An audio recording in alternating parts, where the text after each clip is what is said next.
With rake, brooms and buckets of excitement in hand, we are methodical but full of energy.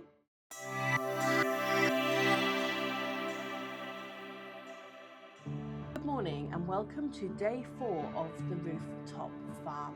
Today is all about watering, upkeep and learning new skills. Our intern Max is starting the morning by making sure all of our plants are hydrated and healthy.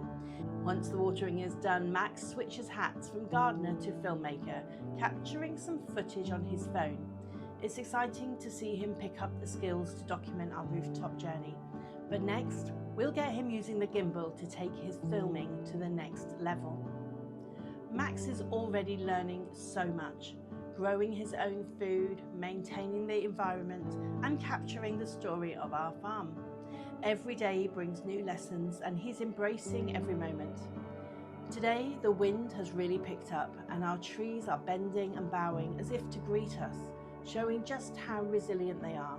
They're getting knocked over by the gusts as they bend and adjust, but stand tall again. A perfect reminder of the power of flexibility and resilience.